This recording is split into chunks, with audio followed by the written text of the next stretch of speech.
morning, everybody.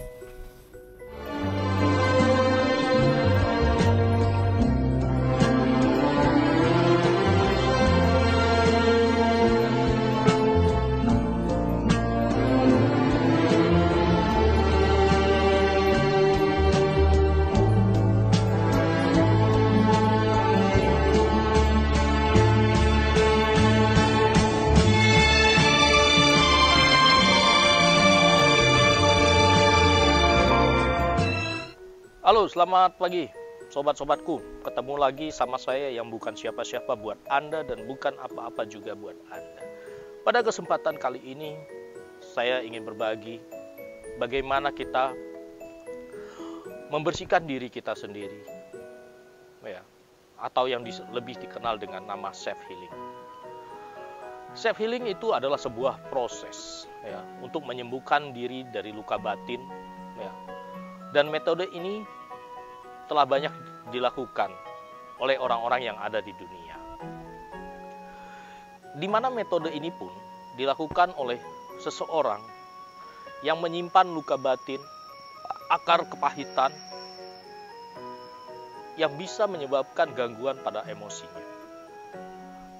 Dan self healing pun biasanya dilakukan pada kita atau manusia, ya, untuk menyelesaikan yang namanya unfinished business, yang berakibat apabila itu tidak diselesaikan, ya, maka akan terjadi sebuah kelelahan emosi pada diri kita. Tapi sebelumnya saya tekankan buat yang belum like, subscribe ataupun share, ya, silakan setelah video ini nanti, ya, Anda bisa subscribe, ya. Dan bila menyukai video ini, Anda bisa meng-like, atau kalau bermanfaat pun, Anda bisa membagikan kepada orang lain. Tapi buat yang tidak suka, cukup Anda tonton sendiri, tidak perlu Anda like, Anda subscribe, atau Anda bagikan kepada orang lain tersebut. Sebagian besar pernah mengalami yang namanya luka batin, akar kepahitan. Entah bagaimana itu bentuknya. Seperti sedih, ya, karena kepergian orang tua, saudara, orang yang terkasih. Atau kita mencemaskan tentang kehidupan yang akan datang atau masa depan. Mungkin saya atau Anda pun pernah gagal untuk meraih sesuatu. Mengalami peristiwa yang tidak diinginkan, marah pada kesalahan yang telah kita perbuat. Itu bisa terjadi karena kita adalah manusia. Bagaimana untuk mengatasinya? Yang pertama adalah sediakanlah waktu kita untuk me time. Karena dengan me time, ya, kita bisa memfokuskan kepada diri kita sendiri. Yang tadinya kita hanya memikirkan tentang kehidupan orang lain, tentang dunia orang lain, atau istilah anak sekarang itu kepo sama orang lain, berusaha kita untuk menjadi memikirkan tentang diri kita sendiri. Kita butuh waktu kesendirian atau me time tersebut. Karena dengan me time, kita bisa lebih memikirkan tentang diri kita, bagaimana kita akan berjalan. Yang kedua, yaitu kita berusaha mencoba untuk berdialog dengan diri kita. Bicaralah pada diri kita sendiri tentang apa yang sebenarnya diinginkan. Jujur pada diri itu lebih baik ketimbang kita melampiaskan segala perasaan buruk pada sesuatu. Misalnya, kita kesal dengan seseorang, kita banting pintu, kita lempar gelas, kita lemparkan sesuatu kepada orang lain. Itu sesuatu hal-hal yang tidak baik. Dan itu juga berpengaruh nantinya kepada emosi, kepada pola pikir kita, kepada sendi-sendi kehidupan kita. Jadi, cobalah untuk berdialog pada diri sendiri. Satu-satunya yang mampu berbicara kepada diri kita sendiri, ya, itu adalah hati kita. Kita berbicara dengan hati kita, ya, dari lubuk hati yang paling dalam. Dan saatnya pun kita harus mulai memahami tentang diri kita sendiri. Dan agar kita bisa bersyukur kepada apa yang Tuhan telah berikan kepada diri kita. Yang ketiga itu adalah berdamai dengan keadaan. Mengingat kembali peristiwa-peristiwa buruk yang pernah terjadi, ya, yang pernah membekas di dalam diri kita. Memang itu tidak bisa kita hindarkan, karena itu sudah terjadi. Orang yang hatinya terluka, ya, sangat dalam, itu biasanya tidak akan mudah untuk melupakannya. Namun, saya tekankan, apakah dengan kita memendam, menyalahkan keadaan atas semua peristiwa-peristiwa yang buruk itu bisa dibenarkan? Apakah dengan kita mengutuk keadaan akan bisa membuat batin kita lebih tenang? Oh, tentu jawabannya adalah tidak. Alangkah lebih bijaknya kita mencoba berdamai dengan keadaan, menerima setiap keadaan yang menimpa kita.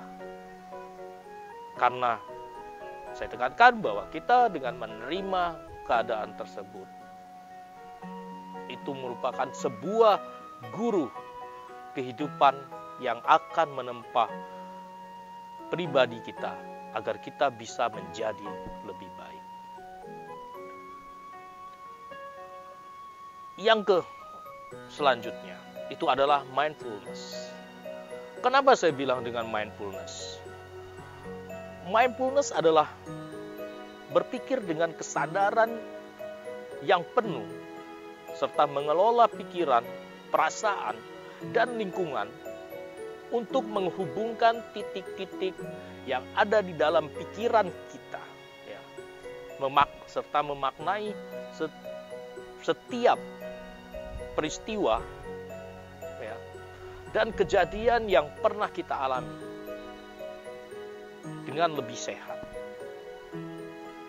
Mindfulness, saya tekankan bahwa mindfulness ini dapat meningkatkan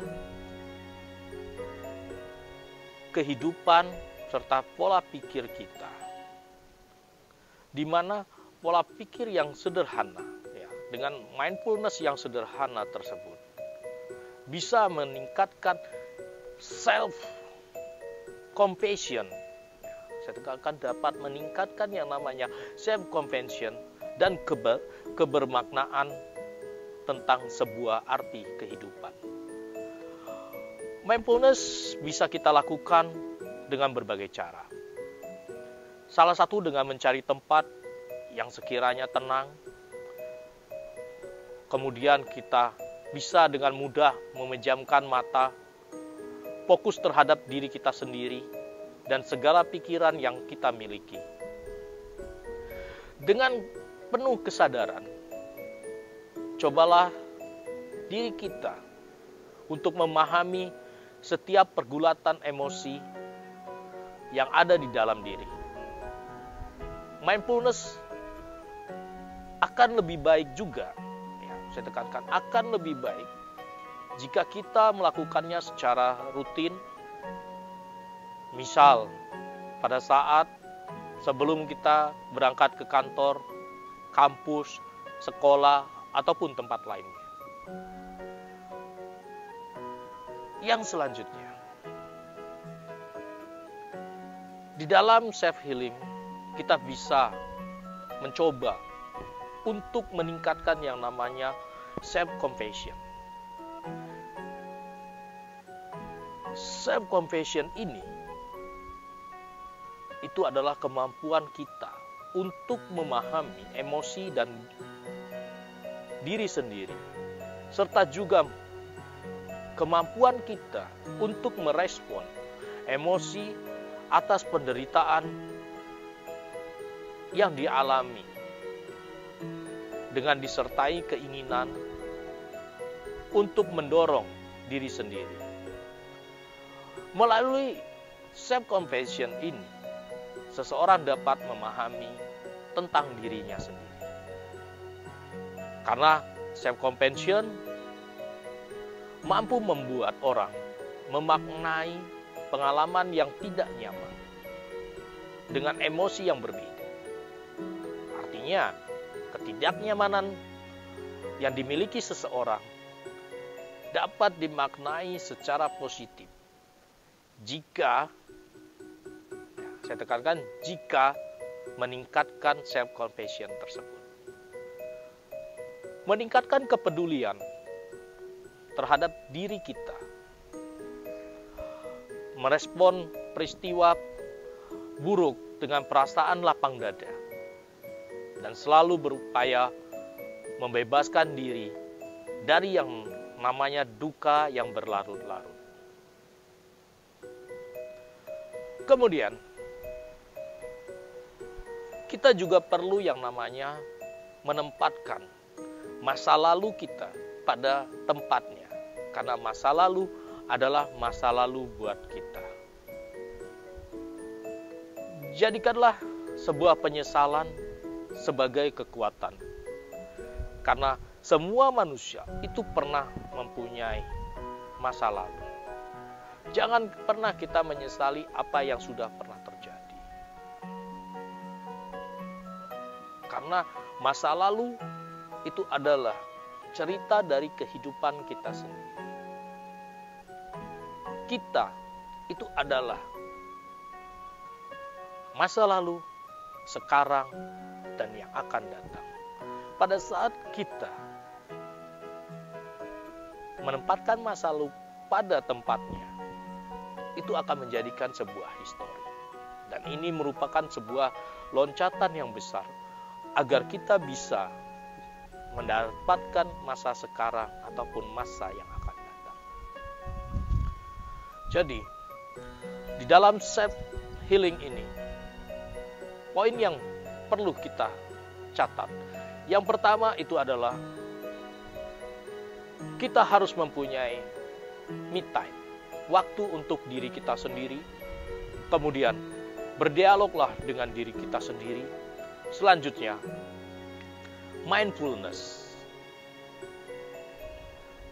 Dan yang selanjutnya lagi itu adalah tempatkanlah masa lalu pada tempatnya. Jangan takut dengan kehidupan, ya, karena kita terus berjalan. Jangan khawatir tentang masa depan,